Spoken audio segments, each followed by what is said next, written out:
បងគាត់សុំពីវិធីសមាធិអ្នកដែលអត់ដែលសមាធិសោះឲ្យបងប្អូនទាំងអស់គ្នាអ្នកមើល clip នេះជាពិសេសម្ចាស់ comment ត្រូវយល់ថាការសមាធិកុំចាំគិតអីច្រើនសំខាន់ណាត្រូវយល់ចំណុចគោលបំណងរបស់ការសមាធិសិនយើងសមាធិដើម្បីអីពួកពេលខ្លះយើងឃ្លាតផ្លូវខ្លាំងមែនទែនសមាធិចូលហើយនៅអូយស្ងប់ហើយនៅការវិទូសមាធិណាគឺការដែលយើងមកតបជាប់ឲ្យខ្លួនឯងយល់ពីខ្លួនឯងតាមការគិតខ្លួនឯងកំពុងគិតអីខ្លួនឯងកំពុងធ្វើអីកុំបន្ទោសខ្លួនឯងដូចយើងបែបជាអ្នកសង្កេតការមួយតែថាសង្កេតការមើលការគិតរបស់យើងណាព្រោះអាការគិតនឹងបេះដូងណាវាងាយផ្សេងគ្នាថានៅពេលដែលយើងមានបញ្ហានៅពេលដែលយើងកើតទុកណាត្រូវចាំមើលវាមិនមែនមកពីត្នេះទេបើយើងប្រើត្នេះគឺមានក្តីសោកប្រើបេះដូងយើងតែភាគច្រើនយើងការគិតតែពេលស្ដីយើងមួយម៉ាត់នោះយើងទៅតែងគិតទៅឃើញរូបភាពអីលេចអីកូនគេហៅថាការតែងចិត្តយើងឲ្យឃើញរូបភាពទៅរឿងអវិជ្ជមាននេះអញ្ចឹងវិធីងាយៗឲ្យត្រឡប់មនុស្សខ្យល់ដង្ហើមខូចនឹងនាំទាំងអស់គ្នាគឺដកដង្ហើមពី10មកដល់1រៀនដកដង្ហើមព្រោះមនុស្សធម្មតាទូទៅយើងអត់ដែលដកដង្ហើមឲ្យពេញពោះយើងអត់ដែលដកដង្ហើមបែបហ្នឹងទេយើងរស់នៅក្នុងតែសភាវៈប្រជញ្ញប្រញាប់ហិលអញ្ចឹងមក slow ខ្លះអង្គុយបែបត្រង់ក៏បានអង្គុយផ្អែកនឹងក្អែងចេះក៏បានដែរឲ្យរាងកាយយើងបែប relax ឲ្យវាគូស្រាលកុំតឹងកុំផ្អែសកុំផ្អស់ឬក៏ឲ្យ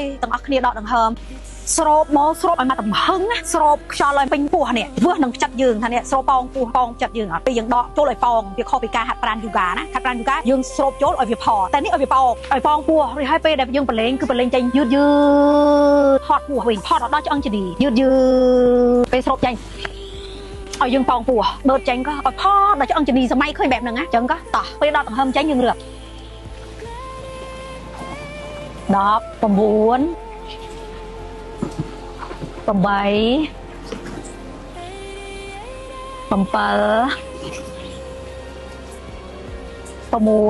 5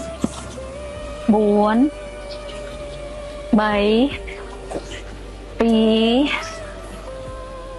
1 មិនន័យថាមកដល់1ឲ្យគ្រប់គ្នាចាប់3 tingle នេះចាប់ម្រាម3នេះចូលគ្នាដើម្បីឲ្យរាងកាយយើងចាំថាចិត្តយើងគឺរំដកមកដល់កន្លែងដែលស្ងប់មកនៅនឹងខ្យល់ដង្ហើមមកនៅនឹងការរឹបរបស់ខ្លួនឯងនេះដើម្បីឲ្យរាងកាយចាំថាមកដល់ចំណុចនេះគឺចិត្តស្ងប់ហើយអញ្ចឹងអាចកំបាំងនៅពេលដែលយើង self talk ឬក៏គេហៅថា program ចិត្តយើងឲ្យជឿនៅរឿងថ្មីគេមកនិយាយនៅចំណុចនេះឧទាហរណ៍ខ្ញុំមានធម៌ពលគ្មានដែនកណត់ខ្ញុំមានក្តីសុខខ្ញុំមានសុខភាពដែលល្អខ្ញុំមានស្នេហាដែលស្មោះត្រង់មានដៃគូដែលឲ្យតម្លៃមើលថែខ្ញុំស្អីក៏ដោយបែបវិជ្ជមានអ្នកទាំងនេះនិយាយនៅពេលនេះគេហៅថា self talk អញ្ចឹងឲ្យគ្រប់គ្នាយកទៅវឹកហាត់តដែលនឹងសិនឲ្យវាស្មនឹងដង្ហើមសិនអញ្ចឹងហើយចាំខូចមកប្រាប់ technique បន្តទៀតអញ្ចឹង comment មកប្រាប់ផងបើអ្នកណាបានធ្វើឲ្យអារម្មណ៍យ៉ាងម៉េចណា